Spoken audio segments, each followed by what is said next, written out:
Hello mga kababayan, bago po ako magpahinga, kasi nga may sakit ako,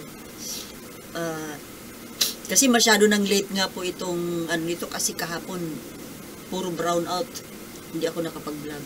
Late na nga po itong issue na to pero i-share ko pa rin po ang aking opinion dito sa bagay na to. Ito po yung tungkol dyan sa Congress, sa House hearing tungkol dito sa fake news issue ng SMNI na ipinakalat ni ka Eric Celis and Lorraine Badoy. Na ang nangyari nga po, noong first hearing, itong si Eric Celis ay inako niya yung kanyang pagkakamali. At actually, nagsorry siya. Nagsorry siya sa Kongreso, nagsorry siya kay Martin Romualdez. Dahil nga, peke, sorry, fake news nga po, yung pinakalat niya. At idinadamay niya pa ngayon, yung Senado, na kesyo, mayroong ang nag-forward sa kanya ng fake news, ay taga-Senado. Which, we don't think that this is a senator. This could be one of the employees in the Senate or basta taga-Senado, empleyado ng Senado. Na ito napapabalita nga po na ito daw na, and actually this is according to Lorraine Badoy, no? That itong si Eric Celis ay mayroon siyang long-time friend na nagtatrabaho dyan sa Senado, na siyang nagpo-forward,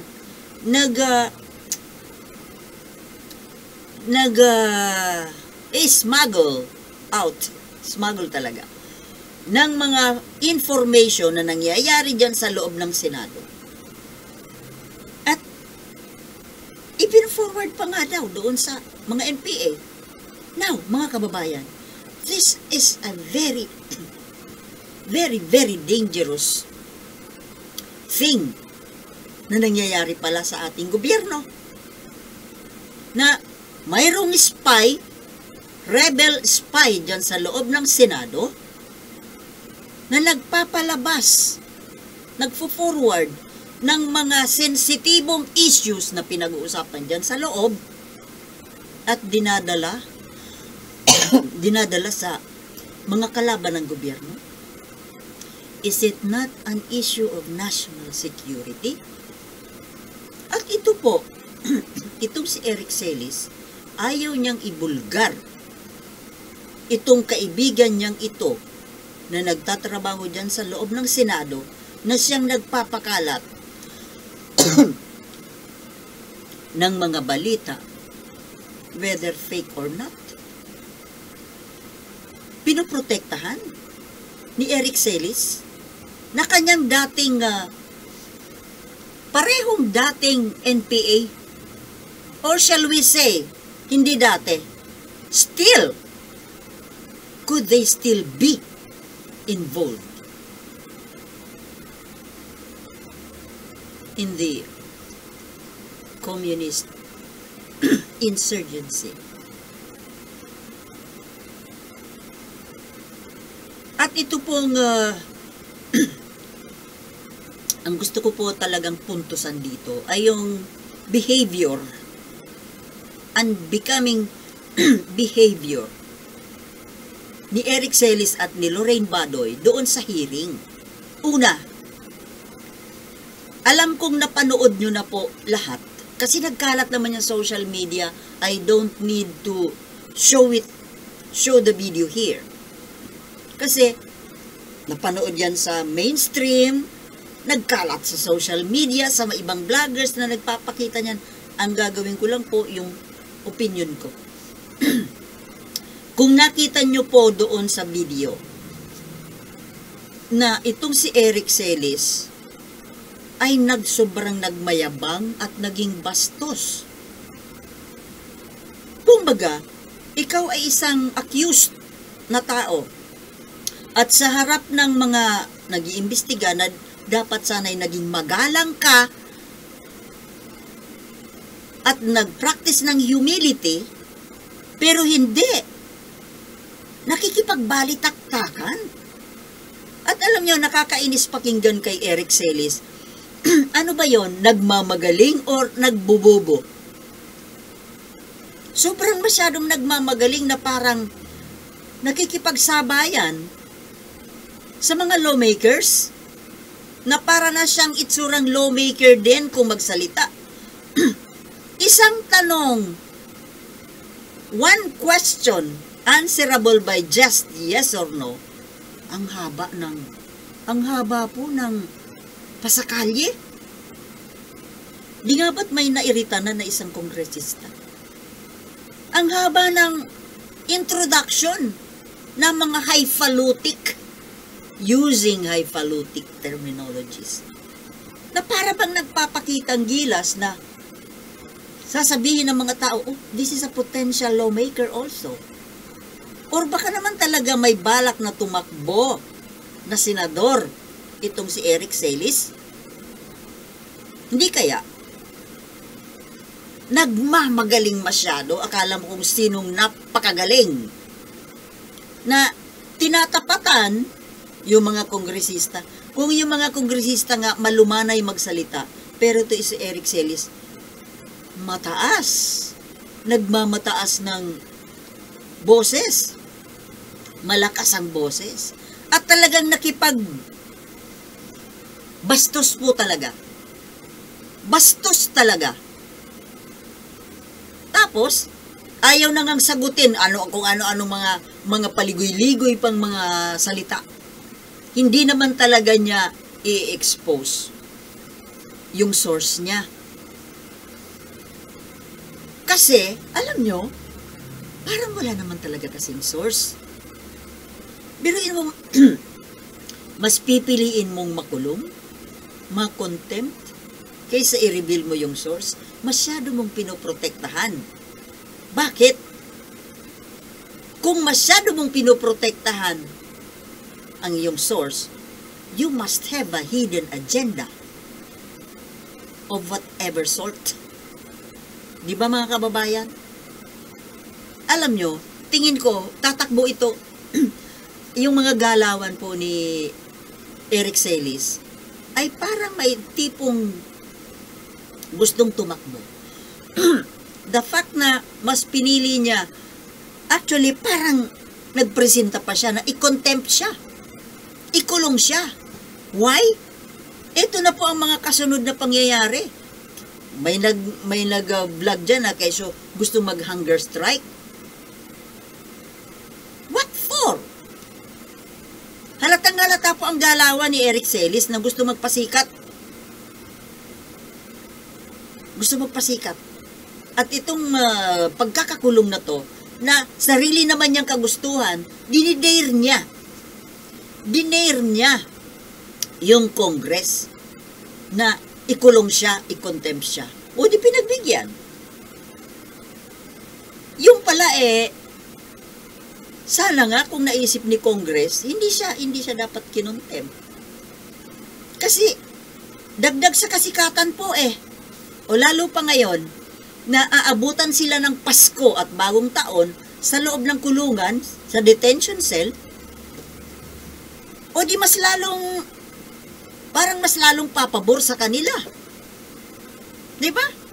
Para bang sila ay, kagaya ng salita na naman ito ni Marlica, na kesyo sinusupil ang karapatan sa free speech.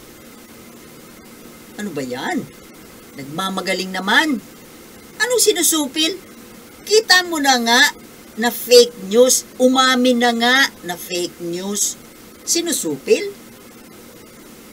Palibhasa kasi masyadong biased. Biased. Dahil galit siya kay Martin Romualdez, so lahat ng tumitira kay Romualdez at sa Kongreso ay kakampihan niya. Bias. Ako po ayoko maging bias. Ang mali. Kung tama. Dahil ay ito pang pagpapahayag natin ng ating mga opinion ay para sa bayan. Wow. Feeling naman, ano? Hindi po, totoo. Hindi po maganda na tayo ay bias sa isang issue or bias sa isang tao. Doon po tayo sa tama, mga kababayan. Ngayon, itong ginawa ni Eric Celis, talagang sobrang pambabastos po.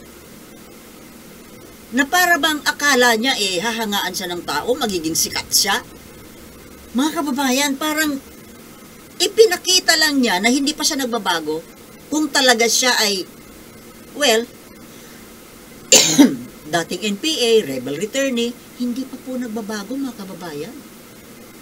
Umaandar pa rin yung pagkaraliyista, yung pagkarebelde. At kilos rebelde pa rin. Ngayon, mga kababayan, gusto po ba natin na ganyan ang ating maging isang opisyal ng gobyerno?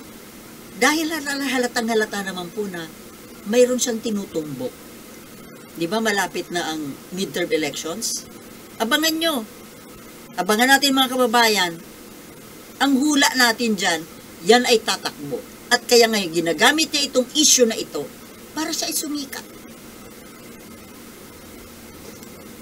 Di ba? Ngayon, nung unang hearing, para siyang maamong tupa. Pero pagdating doon sa nagprograma ulit siya, naggagaling-galingan na naman at ang tapang-tapang na naman. At nung pangalawang hearing, pinapilanan niya yung pagiging matapang. Matapang ba o bastos? Biruin mo, nagsasalita yung isang congressman. Sinasabayan? Kabastusan, di po ba? Kasi sa formal na, dyan sa Cagayan, yan mga hearing ng mga lawmakers, may proseso. Kung gusto mo magsalita, di ba? Nagpapaalam sa chairman of the committee. Pero siya hindi. Barubal. Barubalan yung style niya at nagsasalita siya, tumayo pa. Nakikipagsigawan Nakikipagsigawan. Nakita nyo naman, di ba? Tama ba yun? Yun ba ang gusto nating gusto ba natin na maging opisyal ng gobyerno ang ganyan? Wala na po sa tamang hulog ang kinikilos. At ito, nung dinala na siya, dala-dala siya sa detention cell, dahil siya naman ang nag-offer na siya ay i-detain, ikulong. Aba sumigaw pa siya nang tawagin niya na kangaroo court, yung kongreso. My God! Talagang sobrang kabastusan. Ewan ko lang po kung ano ang gagawin. Still, siyempre, yung mga congressmen, na ano yung pride nila, natural. Tinamaan yung pride nila na isang Eric Celis na iniimbestiga ng fake news peddler, tapos tatawagin silang kangaroo court. Mas lalo lamang po na pinapalalim ni Eric Celis ang kanyang kaso. Di ba? Galing-galingan. Ewan ko na lang kung saan aabot yan. Lalo pa. Dyan sila magpapasko at bagong taon sa kulungan. Tapos, ang next hearing niyan ay sa halos katapusan na ng January next year. O di ilang buwan sila aabutan dyan madidetain dyan sa Kongreso. Mahigit 1 buwan. Nako, at gagamitin nila yan ang isyong yan para magpaawa sa tao. Now, pupuntahan natin ito si Lorraine Badoy naman. Kung si Eric Celis po ay nagmayabang at naging bastos, ito namang si Lorraine Badoy ay nagpaka-liar. napakasinungaling. Mas sinungaling at madrama. Biruin mo. Huling-huli po, huling-huli na nagsisinungaling tungkol sa kung saan ang gagaling yung ipinambabayad sa kanila na kesyo mayroong advertisers. Kung manonood po tayo ng SMNI, halos wala naman pong advertisement dyan. Meron ba? Hindi ko napapansin na may advertisement na dyan kumikita ang isang network. Pero ang laki-laki ng income ng SMNI. Ngayon, hindi niya nasagot. Kaya, dahil sa pagsisinungaling, siya din ay na-contempt. At ngayon nga ay nakakulong na. But, bago po siya dinala sa detention facility, nakiusap na magsalita at magdrama.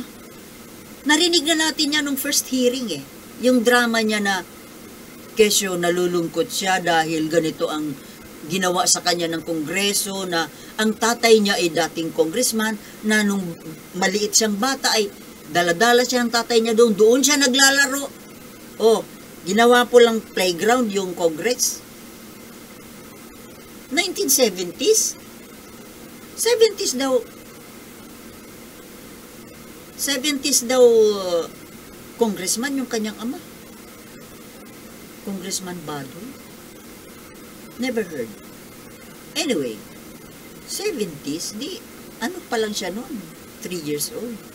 Or whatever. Kung anong edad niya. Siguro ka naman. Mga nasa siya, 40s. Yung pagdadrama po, my God, nakakairita po pakinggan.